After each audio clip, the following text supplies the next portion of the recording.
刺兰属常绿树种，喜温暖潮湿的环境。中阳的下山桩一般要放养2至3年，等根系发育全，刺兰才会进入生长旺季。这个时候的刺兰枝条增出就会明显加快，但在短期内很难形成过渡。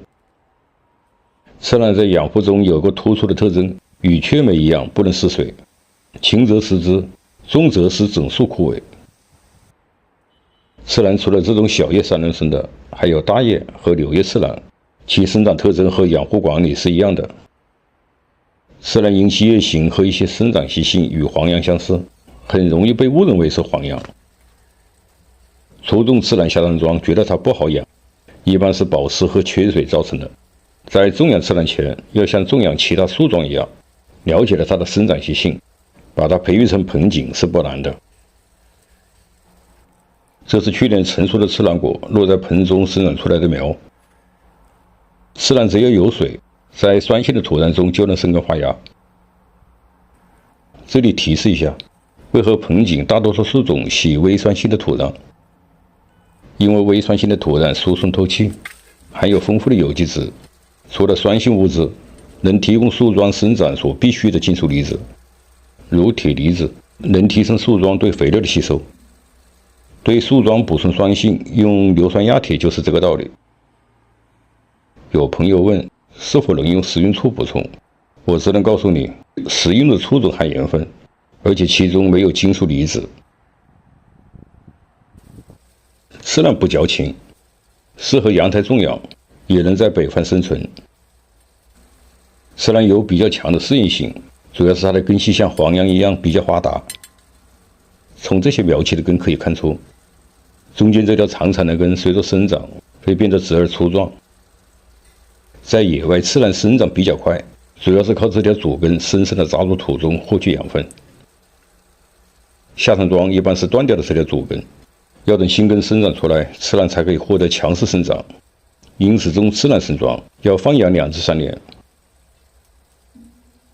这种刺兰苗在野外经常可见到成片生长的，把它拔出来了还是不要浪费，重新把它种上，培育几年把它做成小盆景应该是可以的。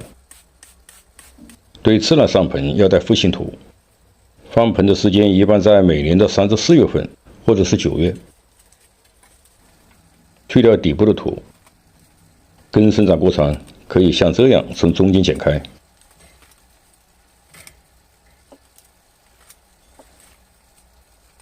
如果把土去掉太多，须根裸露出来，很容易造成失水干枯，这样就会影响它的成活。把上部的土也清理一下，逐渐把根露出来。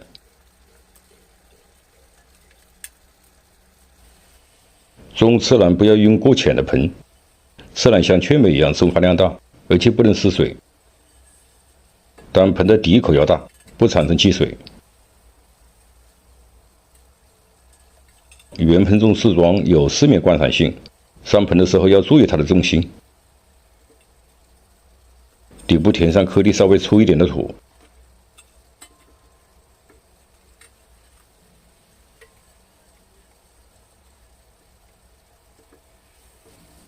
这盆刺兰是按提根多干培育的，根养的差不多了，也可以放个盆。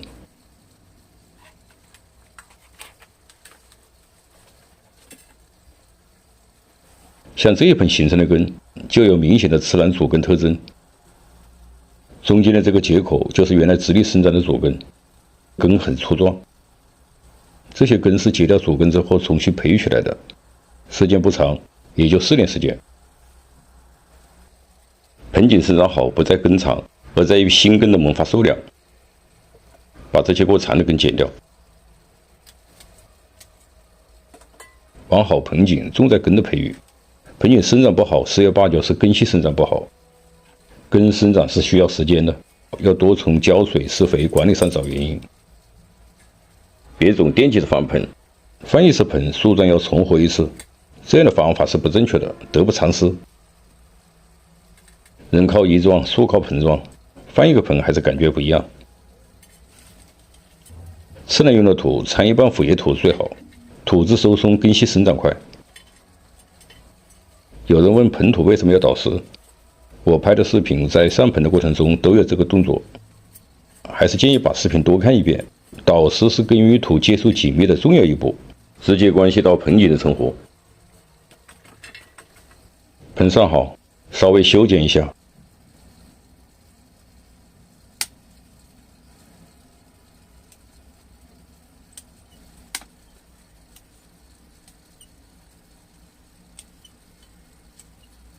这种提根小多干要突出它的根和枝干的表现，出枝呈自然分布，侧枝不可密集，要尽量的保持简洁，这样才会有以小见大的效果。铺上青苔，青苔有朋友说不好种，试试这个方法，把它剪碎，越小越好。把盆面上分布均匀，像这样边拍边喷水。与土接触好是很容易成活的。青苔是很透气透水的，不要误解它。树桩在上盆的时候，一定要把它固定好，它的作用就在于保障根系的正常生长。这一盆的造型与前面的多干不一样，修剪要剪出枝盘的层次。刺兰最大的优点是耐修剪，萌生的能力特别强。对车子修剪后，一般会发出2到3个芽头。修剪要尽量的短，留1轮叶就可以。